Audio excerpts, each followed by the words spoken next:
আকাশবাণী কলকাতা। স্থানীয় সংবাদ পড়ছি ধৃতি সেন শর্মা। বিশেষ খবর হলো, নির্বাচন কমিশন পশ্চিমবঙ্গে ভোট প্রক্রিয়া সম্পন্ন হওয়ার পর নতুন বিধানসভা গঠনের জন্য বিজ্ঞপ্তি জারি করেছে। রাজ্যপালের কাছে সেই নির্দেশিকা পাঠিয়ে দেওয়া হয়েছে। বিধানসভা নির্বাচনে বিজেপি 2/3 সংখ্যাগরিষ্ঠতা নিয়ে জয়লাভের পর নতুন সরকার গঠন ও শপথ গ্রহণ নিয়ে শুরু হয়েছে তৎপরতা। আগামী শনিবার নতুন মন্ত্রিসভার শপথ নিতে আসতে পারেন প্রধানমন্ত্রী। তৃণমূল কংগ্রেস নেত্রী মমতা ব্যানার্জি নির্বাচনে পরাজিত হলেও গণনায় কারচুপির অভিযোগ তুলে মুখ্যমন্ত্রী পদ থেকে ইস্তফা দিতে অস্বীকার করেছেন। এর সমালোচনা করেছে বিজেপি সহ বিভিন্ন দল। ফলাফল প্রকাশের পর রাজ্যের বিভিন্ন জায়গা থেকে হিংসার খবর পাওয়া গেছে। মুখ্য নির্বাচন কমিশনার জ্ঞানেশ কুমার কোনোভাবেই ভোট পরবর্তী হিংসার ঘটনা বরদাস্ত না করার জন্য মুখ্য সচিব, রাজ্য পুলিশের মহানির্দেশক ও কেন্দ্রীয় সশস্ত্র পুলিশ বাহিনীকে নির্দেশ দিয়েছেন। অবসরের পরেও যে আধিকারিকরা রাজ্য সরকারের বিভিন্ন দায়িত্বে আছেন তাদের আজ থেকেই অফিসে আসতে বারণ করে নির্দেশিকা জারি করেছে নবান্ন।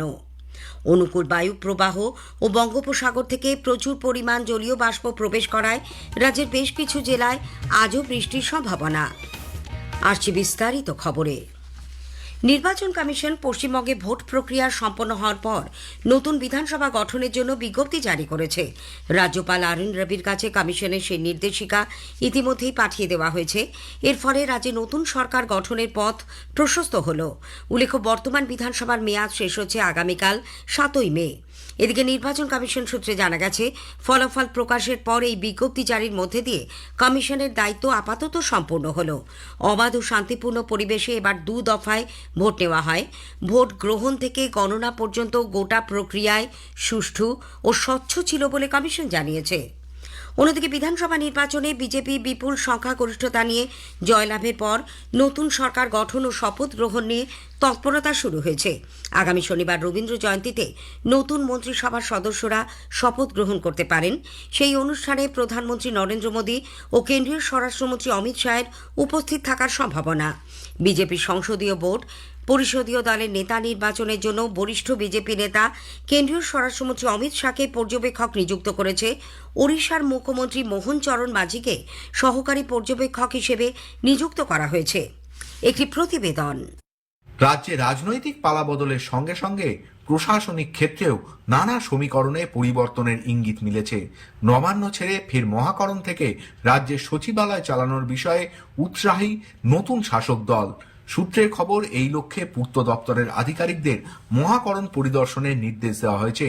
ভবনের বাকি সংস্কারের কাজ দ্রুত শেষ করতে এবং নিরাপত্তার পরিকাঠামো খতিয়ে দেখতে আলোচনা শুরু হয়েছে। এদিকে নতুন সরকারের গঠনের প্রক্রিয়া নিয়েও জোরদার প্রস্তুতি শুরু হয়েছে। জানা গিয়েছে, আগামী শনিবার রবীন্দ্র জয়ন্তীর দিনই শপথ গ্রহণ অনুষ্ঠানের আয়োজনের পরিকল্পনা রয়েছে। প্রথমে লোকভবনে অনুষ্ঠান করার কথা থাকলেও রেড রোড বা ব্রিগেড ময়দানে বড় সমাবেশের পরিকল্পনাও খতিয়ে দেখা হচ্ছে। অনুষ্ঠানে প্রধানমন্ত্রী নরেন্দ্র মোদী এবং কেন্দ্রীয় স্বরাষ্ট্রমন্ত্রী অমিত শাহ উপস্থিত থাকতে পারেন।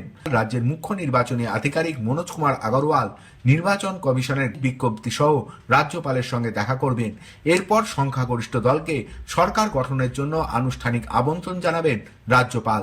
সংবিধান অনুযায়ী নতুন সরকার গঠনের আগে মুখ্যমন্ত্রী রাজ্যপালের কাছে পদত্যাগপত্র জমা দেওয়ার প্রথা রয়েছে। সাধারণত রাজ্যপাল তাকে নতুন সরকার গঠন না হওয়া পর্যন্ত তত্ত্বাবধায়ক মুখ্যমন্ত্রী হিসেবে দায়িত্বে থাকার অনুরোধ জানান, যাতে প্রশাসনিক ধারাবাহিকতা বজায় থাকে। সেই প্রক্রিয়া ঘিরেও তৈরি হয়েছে অনিশ্চয়তা, কারণ মুখ্যমন্ত্রী মমতা ব্যানার্জি ইতিমধ্যেই নির্বাচনের ফলাফল মেনে নিতে অস্বীকার করে স্পষ্ট জানিয়েছেন তিনি রাজভবনে গিয়ে পদত্যাগ করবেন না। ফলে সাংবিধানিক প্রক্রিয়া কিভাবে এগোয় তাই এখন দেখার। অভিরূপ ভট্টাচার্য, আকাশবাণী সংবাদ, কলকাতা। এদিকে তৃণমূল কংগ্রেস নেত্রী মমতা ব্যানার্জি বিধানসভা নির্বাচনে তাঁর দলের পরাজয় অস্বীকার করেছেন। মুখ্যমন্ত্রীর পদ থেকে ইস্তফা দিতে তিনি রাজভবনে যাবেন না বলেও গতকাল স্পষ্ট জানান। বিধানসভা নির্বাচনের ফলাফল প্রকাশের পরদিন গতকাল কালীঘাটে এক সাংবাদিক বৈঠকে মমতা অভিযোগ করেন, ভোটের ফলাফল জনগণের মতামত নয়, ষড়যন্ত্র। কাজেই তিনি পদত্যাগ করবেন না। নির্বাচন কমিশন ও বিজেপির আঁতাত নিয়েও তোপ দাগেন মমতা। তাঁর দাবি, অন্তত 100টি আসনে জয় ছিনিয়ে নেওয়া হয়েছে এবং আসল খলনায়কের ভূমিকা ভূমিকা পালন করেছে নির্বাচন কমিশন। নির্বাচনী প্রক্রিয়ার স্বচ্ছতা নিয়েও প্রশ্ন তুলেছেন তিনি। রাজ্যের আইন শৃঙ্খলার অবনতি এবং দলীয় কর্মীদের নিরাপত্তা নিয়ে উদ্বেগ প্রকাশ করে তৃণমূল নেত্রী আর অভিযোগ করেন, উত্তর থেকে দক্ষিণবঙ্গ সর্বত্রই বিজেপি কর্মী সমর্থকদের তাণ্ডব চলেছে। 2011 সালে রাজ্যে পরিবর্তনের কথা স্মরণ করিয়ে দিয়ে তিনি বলেন, সেই সময় ক্ষমতা দখল করে তৃণমূল কংগ্রেস কোনো রাজনৈতিক প্রতিহিংসা দেখায়নি বা সিপিআইএম এর দলীয় কার্যালয় ভাঙচুর করেনি, কিন্তু বর্তমানে পরিস্থিতি ভিন্ন। আমরা যখন প্রথম জিতেছিলাম আমি বলেছিলাম কারো উপর যেন কোনো অত্যাচার না হয়, বদল চাই, বদলা নয়। আমরা কিন্তু সিপিএম এর একটা পার্টি অফিসে হাত দিইনি, আমরা কোনো অত্যাচার করিনি। আর 3 দিন ধরে বিজেপি যে অত্যাচার করছে, সিআরপিএফ, এটা জওয়ান বাহিনী না গুণ বাহিনী। আমি আমার নিজের কনস্টিটিউশনে দেখেছি, আমার অভিজ্ঞতা 100 জনকে মেরে তাড়িয়েছে যারা জিতছিল। এদিকে বিজেপি মুখপাত্র বিমল শঙ্কর নন্দ ভোটের ফলাফল প্রকাশের পর তৃণমূল কংগ্রেসের বিভিন্ন কার্যালয় ভাঙচুর ও দখল করা হচ্ছে মমতা ব্যানার্জির আনা এই অভিযোগ খারিজ করে দিয়েছেন। বিজেপি আজকে ঘোষণা করেছে যে বিজেপি তৃণমূলের কোনো পার্টি অফিস দখল করবেন না। বালুরঘাটে একটা পার্টি অফিস ফেরতও দিয়ে দেওয়া হয়েছে। কিন্তু আমি আপনাকে বলে রাখছি, শুনুন, অনেক জায়গাতে হয়েছে বিক্ষুব্ধ তৃণমূল যারা, তারাই তৃণমূলের পার্টি অফিসে ঢুকে পড়েছে, এদের তাড়িয়ে দিয়ে ওরাই পার্টি অফিসে ঢুকে পড়েছে। সুতরাং বিজেপির কোনো ঠেকা পড়েনি গিয়ে পার্টি অফিস দখল করবে। বিজেপির মন্ডল অফিস থাকে, সেখানেই বিজেপি কর্মীরা কাজ করবে, সেখান থেকে বিজেপি কোনো অফিস দখল করবেন না। বিজেপি মুখপাত্র সম্বিত পাত্র বলেছেন, ভারত এক বৃহৎ গণতান্ত্রিক দেশ এবং সর্বদাই তা মেনে চলা উচিত। পশ্চিমবঙ্গের মুখ্যমন্ত্রী পদে মমতা ব্যানার্জি ইস্তফা দেবেন না বলে যে মন্তব্য করেছেন, তার প্রেক্ষিতে তিনি বলেন, এই ধরনের মন্তব্য অত্যন্ত উদ্বেগজনক। একে শুধুমাত্র তাদের দলের ওপর আঘাত নয়, গণতন্ত্র সংবিধানের ওপর আঘাত হিসেবেও অভিহিত করেন শ্রী পাত্র। ममता बनर्जी जी ने जो कहा है और जो किया है, मुझे दुख के साथ कहना पड़ रहा है, यह जो परंपरा भारतवर्ष की थी उसके ऊपर एक आघात है। ये भारतीय जनता पार्टी के ऊपर आघात नहीं है, यह आघात लोकतंत्र पर है, यह आघात भारत के कॉन्स्टिट्यूशन अर्थात बाबा साहेब अम्बेडकर के संविधान के ऊपर है। সিপিআইএম কেন্দ্রীয় কমিটির সদস্য সুজন চক্রবর্তীও মুখ্যমন্ত্রীর পদত্যাগ না করার সিদ্ধান্তকে হাস্যকর বলে অভিহিত করেছেন। হিংসার ঘটনা নিয়ে মুখ্যমন্ত্রীর অভিযোগও খারিজ করেন তিনি। আক্রমণ এগুলো চলতে পারে না, এটা হতে পারে না, এটা মমতা ব্যানার্জি করেছেন। তার জন্য এখন মমতা ব্যানার্জির দলের বিরুদ্ধে বা সেটা হবে গেল। তখন প্রথম দিনেই খুন হয়েছে, ভোটের রেজাল্ট বেরোবার দিন সঙ্গে সঙ্গে। এই থেকে শুরু হয়েছে টানা, এবং অন্তত 30 জনের নাম আমি এক্ষুনি বলে দিতে পারি খুন হয়েছিলেন। এই সহ আক্রমণ, জীবিকাচ্যুত করা, বাড়ি থেকে তাড়িয়ে দেওয়া, ঘর দখল করা, আগুন লাগানো, আমি তীব্রভাবে তার নিন্দা করছি। আজকের প্রসঙ্গের এবারের বিষয় পালাবদলের পটভূমি। বিপুল সংখ্যাগরিষ্ঠতা নিয়ে রাজ্যে নতুন সরকার গঠন করতে চলেছে বিজেপি। আমাদের প্রতিনিধিরা জানার চেষ্টা করেছেন এই রাজনৈতিক পালাবদলের নেপথ্যে কী রয়েছে বলে মনে করছেন সমাজের বিভিন্ন ক্ষেত্রের বিশিষ্টজনেরা। আকাশবাণী সংবাদ বিভাগ প্রযোজিত অনুষ্ঠানটি শুনবেন রাত 8টায় গীতাঞ্জলি, ডিটিএইচ বাংলা এবং আকাশবাণী সংবাদ কলকাতার সোশ্যাল মিডিয়া প্ল্যাটফর্মে। স্থানীয় সংবাদ শুনছেন আকাশবাণী কলকাতা কেন্দ্র থেকে। ফলাফল প্রকাশের পর রাজ্যের বিভিন্ন জায়গা থেকে ভোট পরবর্তী হিংসার খবর মিলেছে। এ পর্যন্ত 4 জনের মৃত্যুর খবরও পাওয়া গেছে। এর মধ্যে 2 জন বিজেপি ও 2 জন তৃণমূল কংগ্রেস কর্মী। ফল ঘোষণার দিনই বেলেঘাটা এক তৃণমূল কংগ্রেস কর্মীর রহস্য মৃত্যুর অভিযোগকে ঘিরে চাঞ্চল্য ছড়ায়। মৃত বিশ্বজিৎ পট্টনায়ক স্থানীয় তৃণমূলের বুথ এজেন্ট হিসেবে কাজ করছিলেন। বাড়ির অদূরেই তার রক্তাক্ত দেহ উদ্ধার করা হয়। তৃণমূলের পক্ষ থেকে ঘটনার জন্য বিজেপিকে দায়ী করা হয়েছে। বিজেপি অবশ্য অভিযোগ অস্বীকার করেছে। হাওড়ার উদয়নারায়ণপুরে মানুশ্রীর রামচক গ্রামে যাদব বর নামে এক বিজেপি সমর্থককে পিটিয়ে খুন করা হয় বলে অভিযোগ। তৃণমূল কংগ্রেস আশ্রিত দুষ্কৃতীরা ঘটনায় জড়িত বলে অভিযোগ করা হলেও তারা তা অস্বীকার করেছে। নিউ টাউনের বালিগুড়ি এলাকাতেও মধু মণ্ডল নামে এক বিজেপি কর্মীকে গতকাল ধাক্কা মেরে রাস্তায় ফেলে দেওয়া হয় বলে অভিযোগ। তারপর তার মৃত্যু হয়। পুলিশ গিয়ে তাকে পরিস্থিতি নিয়ন্ত্রণে আনে। বীরভূমের নানুরের সন্তোষপুর গ্রামে আবির শেখ নামে আইএনটিটিউসির স্থানীয় এক অঞ্চল সভাপতিকে কুপিয়ে খুন করা হয়। আহত হয়েছেন চাঁদু শেখ নামে আরও একজন। উত্তর চব্বিশ পরগনার বসিরহাট মহকুমার ন্যাজার থানার রাজবাড়ী এলাকায় দুটি গোষ্ঠীর সংঘর্ষ থামাতে গিয়ে গুলিবিদ্ধ হয়েছেন থানার ভারপ্রাপ্ত আধিকারিক ভরত প্রসূন কর ও এক কনস্টেবল। দক্ষিণ চব্বিশ পরগনার মন্দিরবাজার বিধানসভার নিশাপুর অঞ্চলেও গত সন্ধ্যায় রাজনৈতিক সংঘর্ষকে কেন্দ্র করে উত্তেজনা ছড়ায়। মানিকতলা বিধানসভার এলাকায় ক্যানেল সার্কুলার রোডে কংগ্রেসের কার্যালয়ে বিধানসভা ভোটের ফলাফল প্রকাশের পর বিজেপি আশ্রিত দুষ্কৃতীরা দলীয় পতাকা হাতে নিয়ে কংগ্রেস কার্যালয় দখল করার চেষ্টা করে বলে প্রদেশ কংগ্রেস নেতা সুগত রায়চৌধুরী অভিযোগ করেছেন। নির্বাচন কমিশন পশ্চিমবঙ্গে ভোট পরবর্তী হিংসার ঘটনা কোনোভাবেই বরদাস্ত না করার জন্য মুখ্য সচিব রাজ্য পুলিশের মহানির্দেশককে নির্দেশ দিয়েছে। কেন্দ্রীয় সশস্ত্র পুলিশ বাহিনী সিএপিএফকেও তা সুনিশ্চিত করতে বলেছেন মুখ্য নির্বাচন কমিশনার জ্ঞানেশ কুমার। সমস্ত নাগরিক, বিশেষ করে সমাজের দুর্বলতর শ্রেণী এবং রাজনৈতিক কর্মীদের নিরাপত্তা সুনিশ্চিত করার জন্য তিনি পুলিশ ও প্রশাসনিক আধিকারিকদের নির্দেশ দিয়েছেন। অবসরের পরেও যে আধিকারিকরা রাজ্য সরকারের বিভিন্ন দায়িত্বে রয়েছেন তাদের আজ থেকে অফিসে আসতে নিষেধ করা হয়েছে। সচিবরা প্রত্যেকে নিজের দপ্তরে মৌখিকভাবে এই নির্দেশ দিয়েছেন। নতুন সরকার গঠন না হওয়া পর্যন্ত এই নির্দেশ বহাল থাকবে। অনুকূল বায়ু প্রবাহ বঙ্গোপসাগর থেকে প্রচুর পরিমাণ জলীয় বাষ্প প্রবেশ করায় রাজ্যের বেশ কিছু জেলায় আজও বৃষ্টির সম্ভাবনা। দক্ষিণবঙ্গে পশ্চিম বর্ধমান, পুরুলিয়া, বাঁকুড়া, বীরভূম ও মুর্শিদাবাদ এবং উত্তরবঙ্গে কোচবিহার ও আলিপুরদুয়ার জেলায় ভারী বৃষ্টির সতর্কতা জারি রয়েছে। স্থানীয় সংবাদ শেষ হল। আকাশবাণী খবর পড়ছি চঞ্চল ভট্টাচার্য। প্রথমে বিশেষ খবর। প্রধানমন্ত্রী নরেন্দ্র মোদী আজ নতুন দিল্লিতে এদেশ সফররত ভিয়েতনামের রাষ্ট্রপতি তো লামের সঙ্গে বৈঠক করবেন। রাষ্ট্রপতি ভবন প্রাঙ্গণে আনুষ্ঠানিকভাবে স্বাগত জানানো হবে ভিয়েতনামের রাষ্ট্রপতিকে। কেন্দ্রীয় শিক্ষামন্ত্রী ধর্মেন্দ্র প্রধান আজ স্কুল পরিচালন কমিটি এসএমসি সংক্রান্ত নির্দেশিকা প্রকাশ করবেন। কেন্দ্রীয় মন্ত্রিসভা সুপ্রিম কোর্টে বিচারপতির সংখ্যা বৃদ্ধির জন্য সংসদে একটি সংশোধনী বিল পেশ করার প্রস্তাব অনুমোদন করেছে। তুলোর উৎপাদন বৃদ্ধি এবং মানোন্নয়নের লক্ষ্যে কাপাস কান্তি প্রকল্প চালু করার সিদ্ধান্ত নিয়েছে কেন্দ্রীয় সরকার। পশ্চিমবঙ্গ, তামিলনাড়ু, আসাম, কেরালাম এবং কেন্দ্রশাসিত অঞ্চল পুডুচেরিতে নতুন সরকার গঠনের তোড়জোড় চলছে। পশ্চিমবঙ্গে ভোট পরবর্তী হিংসার ঘটনায় যুক্তদের বিরুদ্ধে কঠোর ব্যবস্থা গ্রহণের নির্দেশ দিয়েছেন মুখ্য নির্বাচন কমিশনার জ্ঞানেশ কুমার। আইপিএল ক্রিকেটে চেন্নাই সুপার কিংস 8 উইকেটে দিল্লি ক্যাপিটালসকে পরাজিত করেছে। আসছে বিস্তারিত খবরে। প্রধানমন্ত্রী নরেন্দ্র মোদী আজ নতুন দিল্লিতে এদেশ সফররত ভিয়েতনামের রাষ্ট্রপতি তো লামের সঙ্গে বৈঠকে বসবেন। তাদের মধ্যে পারস্পরিক স্বার্থ সংশ্লিষ্ট আঞ্চলিক ও আন্তর্জাতিক বিভিন্ন বিষয় ছাড়াও দ্বিপাক্ষিক সম্পর্কের নানান দিক নিয়ে আলাপ আলোচনা হবে। দুই নেতার উপস্থিতিতে বেশ কয়েকটি সমঝোতা পত্র স্বাক্ষরিত হওয়ার কথা আছে। রাষ্ট্রপতি দ্রৌপদী মুর্মু বিকেলে তো লামের সঙ্গে বৈঠকে মিলিত হবেন। ভিয়েতনামের রাষ্ট্রপতিকে আজ সকালে রাষ্ট্রপতি ভবন প্রাঙ্গণে আনুষ্ঠানিকভাবে স্বাগত জানানো হবে। তারপর তিনি রাজঘাটে মহাত্মা গান্ধীর স্মারকে শ্রদ্ধা জানাবেন। লোকসভার অধ্যক্ষ ওম বিড়লাও তো লামের সঙ্গে সাক্ষাৎ করবেন। এছাড়াও ইন্ডিয়ান কাউন্সিল অফ ওয়ার্ল্ড আয়োজিত 56তম সাপ্রু হাউস লেকচারও দেবেন ভিয়েতনামের রাষ্ট্রপতি। 2016 সালে প্রধানমন্ত্রী নরেন্দ্র মোদীর ভিয়েতনাম সফরের সময় দুদেশের মধ্যে যে সর্বাত্মক কৌশলগত অংশীদারিত্বের চুক্তি স্বাক্ষরিত হয়েছিল তার 10ম বর্ষপূর্তিতে এই সফর বিশেষ তাৎপর্যপূর্ণ। ভারত ও ভিয়েতনামের মধ্যে সাংস্কৃতিক ঐতিহাসিক বন্ধন রয়েছে, তা গত কয়েক বছরে আরও শক্তিশালী হয়েছে।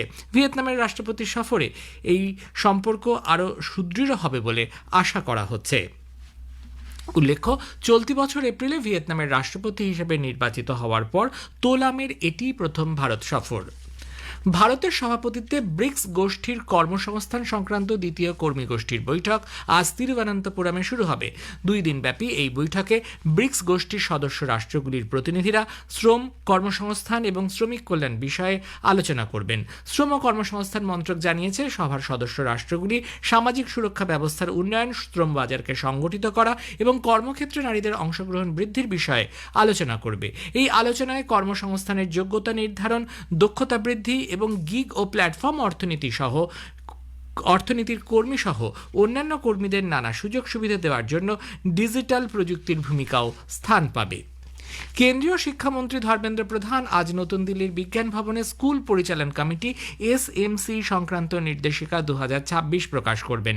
2020 জাতীয় শিক্ষানীতির সঙ্গে সঙ্গতি রেখে নিপুণ ভারত মিশনের আওতায় ছাত্রছাত্রীদের মৌলিক সাক্ষরতা ও সংখ্যা জ্ঞান FLN শক্তিশালী করার ক্ষেত্রে স্কুল পরিচালন কমিটি গুরুত্বপূর্ণ ভূমিকা পালন করে। নতুন নীতিতে দ্বিতীয় শ্রেণী পর্যন্ত সর্বজনীন মৌলিক সাক্ষরতা ও সংখ্যা জ্ঞানকে অগ্রাধিকার দেওয়া হয়েছে। অভিভাবক এবং সম্প্রদায়ের সক্রিয় অংশগ্রহণ নিশ্চিত করার মাধ্যমে অন্তর্ভুক্তিমূলক একটি শিক্ষার পরিবেশ গড়ে উঠবে। SMC প্রাথমিক শিক্ষায় মাতৃভাষা বা স্থানীয় ভাষার ব্যবহারকে উৎসাহিত করে রিডিং কর্নারের মাধ্যমে পড়ার অভ্যাসকে উৎসাহিত করে, গল্প বলার অবসরের আয়োজন করে, যা শিশুদের জন্য শিক্ষাকে আরও আকর্ষণীয় ও অর্থবহ করে তুলবে। কেন্দ্রীয় সড়ক পরিবহন ও মহাসড়ক মন্ত্রী নীতিন গডকরি বলেছেন, বৈদ্যুতিক যানবাহন কেনার বিষয়ে মানুষের মধ্যে আগ্রহ বাড়ছে।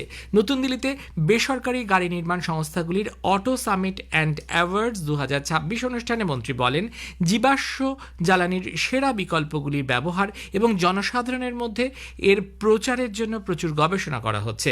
জাতীয় রাজধানী অঞ্চলে 1,60,000 কোটি টাকার রাস্তা নির্মাণ করা হচ্ছে। ভারতীয় শিল্প সংস্থাগুলিও বায়োমাস থেকে বায়ো-CNG তৈরির কাজ করছে। বিকল্প জ্বালানি উৎপাদনে কৃষকদের গুরুত্বপূর্ণ ভূমিকার উপর জোর দিয়ে শ্রী গডকরি বলেন, কৃষকদের ভূমিকা এখন আর খাদ্য উৎপাদনকারীর মধ্যে সীমাবদ্ধ নেই, তারা জ্বালানি, বিটুমিন এবং হাইড্রোজেন উৎপাদনকারীর ভূমিকায় পরিচিতি লাভ করছেন। कि ये ट्रांसफॉर्मेशन बहुत तेजी से चल रहा है। सेकेंड थिंग, रिसर्च भी चल रहा है। ये बायो बिटुमिन तैयार किया, अब इथेनॉल से आइसोबिटेनॉल तैयार हुआ। बड़े बड़े इंडस्ट्रीज अभी बायोमास से बायो-CNG बनाने का काम। तो अब ये किसान एक प्रकार से अन्नदाता नहीं, ऊर्जा दाता, ईंधन दाता, बिटुमिन दाता, हवाई ईंधन दाता, और आगे अब हम किसानों को हाइड्रोजन दाता बनाना चाहते हैं। Hydrogen is the fuel for the future. কেন্দ্রীয় মন্ত্রিসভা সুপ্রিম কোর্টে বিচারপতির সংখ্যা বৃদ্ধির জন্য সংসদে একটি সংশোধনী বিল পেশ করার প্রস্তাব অনুমোদন করেছে। তথ্য সম্প্রচার মন্ত্রী অশ্বিনী বৈষ্ণব গতকাল মন্ত্রিসভার বৈঠকের পর সাংবাদিকদের বলেন, এই বিলে 1956 সুপ্রিম কোর্টে বিচারপতির সংখ্যা নির্ধারণ সংক্রান্ত আইন সংশোধনের প্রস্তাব রাখা হয়েছে। বিলটি পাশ হলে শীর্ষ আদালতে বিচারপতির সংখ্যা আরও 4 জন বাড়বে। প্রধান বিচারপতি ছাড়া সুপ্রিম কোর্টে মোট বিচারপতির সংখ্যা 33 থেকে বেড়ে দাঁড়াবে 37। তুলা উৎপাদন বৃদ্ধির লক্ষ্যে কেন্দ্রীয় সরকার কাপাস ক্রান্তি প্রকল্প চালু করার সিদ্ধান্ত নিয়েছে। এর জন্য 5,659 কোটি টাকারও বেশি বরাদ্দ করা হয়েছে। এর উদ্দেশ্য হল উৎপাদন বৃদ্ধির পাশাপাশি তুলো চাষের মানোন্নয়ন ঘটানো। তথ্য সম্প্রচার মন্ত্রী অশ্বিনী বৈষ্ণব সাংবাদিকদের বলেন, মন্ত্রিসভার বৈঠকে এই সিদ্ধান্তের পাশাপাশি 2026-27 সালের জন্য আখের ন্যায্য এবং লাভজনক মূল্য স্থির করা হয়েছে কুইন্টাল প্রতি 365 টাকা। Emergency credit line guarantee scheme 5 এর জন্য 2,55,000 কোটি টাকার একটি তহবিলও গঠন করার প্রস্তাব রাখা হয়েছে। মন্ত্রিসভার অর্থনৈতিক বিষয়ক কমিটি CCEA 23,473 কোটি টাকা ব্যয়ে 3টি বহুমুখী রেল প্রকল্প গড়ে তোলার বিষয়টিতেও অনুমোদন দিয়েছে। এছাড়াও গুজরাটের ভাদিনারে একটি অত্যাধুনিক জাহাজ মেরামতি কেন্দ্র গড়ে তোলার বিষয়েও অনুমোদন দেওয়া হয়েছে। এ খবর প্রচারিত হচ্ছে আকাশবাণী থেকে। পশ্চিমবঙ্গ বিধানসভা নির্বাচনে বিজেপি বিপুল সংখ্যাগরিষ্ঠতা নিয়ে জয়লাভের পর নতুন সরকার গঠন ও শপথ গ্রহণ নিয়ে তৎপরতা শুরু হয়েছে। আগামী শনিবার রবীন্দ্র জয়ন্তীতে নতুন মন্ত্রিসভার সদস্যরা শপথ গ্রহণ করতে পারেন। সেই অনুষ্ঠানে প্রধানমন্ত্রী নরেন্দ্র মোদী এবং কেন্দ্রীয় স্বরাষ্ট্রমন্ত্রী অমিত শাহর উপস্থিত থাকার সম্ভাবনা। এদিকে রাজ্যে নতুন বিজেপি সরকারের মুখ্যমন্ত্রী পদে কার নাম মনোনীত করা হবে সে বিষয়ে আলোচনা করতে শীঘ্রই দলের কেন্দ্রীয় নেতৃত্ব রাজ্যে আসবেন।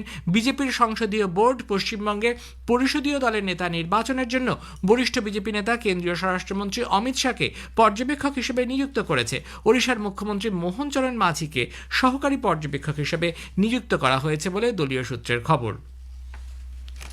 পশ্চিমবঙ্গে ভোট পরবর্তী হিংসা ও সম্পত্তি নষ্ট করার সঙ্গে যারা যুক্ত সেই সব ঘটনার মদতদাতাদের বিরুদ্ধে কঠোর ব্যবস্থা নেওয়ার নির্দেশ দিয়েছেন মুখ্য নির্বাচন কমিশনার জ্ঞানেশ কুমার। মুখ্য নির্বাচন কমিশনার পশ্চিমবঙ্গের মুখ্য সচিব, পুলিশের মহানির্দেশক, ডিজিপি, কলকাতা পুলিশ কমিশনার, কেন্দ্রীয় সশস্ত্র পুলিশ বাহিনীর মহানির্দেশকদের পাশাপাশি প্রত্যেক জেলা শাসক, পুলিশ সুপার, SP এবং পুলিশ কর্মকর্তাদের সবসময় সতর্ক থাকার নির্দেশ দিয়েছেন।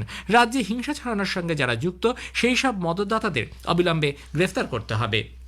তামিলনাড়ুতে অভিনেতা থেকে রাজনীতিতে আসা সি জোসেফ বিজয়ের তামিলাঘা ভেত্রি কাজাকাম টিভিকে রাজ্যে একক বৃহত্তম দল হিসেবে 108টি আসন জিতে ইতিহাস সৃষ্টি করেছে। নবনির্বাচিত টিভিকে বিধায়করা পনাইয়ারেতে দলের সদর দফতরে বিজয়কে তাদের নেতা নির্বাচিত করেছেন। এদিকে এম কে স্ট্যালিন মুখ্যমন্ত্রী পদ থেকে ইস্তফা দিয়েছেন। কেরালামে কংগ্রেস নেতৃত্বাধীন ইউডিএফ সরকার গঠনের বিষয়ে আলোচনা চালাচ্ছে। আসামেও নতুন সরকার গঠনের তোড়জোড় চলছে। পুডুচেরি বিধানসভা নির্বাচনে এনডিএ জোটের জয়ের পর নতুন সরকার গঠনের তোড়জোড় শুরু হয়েছে। পুডুচেরি বিজেপি সভাপতি ভিপি রামালিঙ্গনের পৌরোহিত্যে দলের সদর দফতরে নবনির্বাচিত বিজেপি বিধায়করা গতকাল বৈঠক করেন। আইপিএল ক্রিকেটে আজ সানরাইজার্স হায়দ্রাবাদ পাঞ্জাব কিংসের বিরুদ্ধে খেলবে। হায়দ্রাবাদের রাজীব গান্ধী আন্তর্জাতিক স্টেডিয়ামে খেলা শুরু হবে সন্ধে 7:30টায়। এদিকে আইপিএল ক্রিকেটে চেন্নাই সুপার কিংস গতকাল 8 উইকেটে দিল্লি ক্যাপিটালসকে পরাজিত করেছে। আইএসএল ফুটবলে আজ পাঞ্জাব এফসি চেন্নাইয়ান এফসির বিরুদ্ধে খেলবে। লুধিয়ানার গুরু নানক স্টেডিয়ামে খেলা শুরু হবে সন্ধ্যে 7:30টায়। পাঞ্জাব 9 ম্যাচে 15 এবং চেন্নাই 10 ম্যাচে 9 পয়েন্ট সংগ্রহ করেছে। শেষে বিশেষ খবর আরও একবার। প্রধানমন্ত্রী নরেন্দ্র মোদী আজ নতুন দিল্লিতে এদেশ সফররত ভিয়েতনামের রাষ্ট্রপতি তোলামের সঙ্গে বৈঠক করবেন। রাষ্ট্রপতি ভবন প্রাঙ্গণে আনুষ্ঠানিকভাবে স্বাগত জানানো হবে ভিয়েতনামের রাষ্ট্রপতিকে। কেন্দ্রীয় শিক্ষামন্ত্রী ধর্মেন্দ্র প্রধান আজ স্কুল পরিচালন কমিটি এসএমসি সংক্রান্ত নির্দেশিকা প্রকাশ করবেন। খবর শেষ হলো।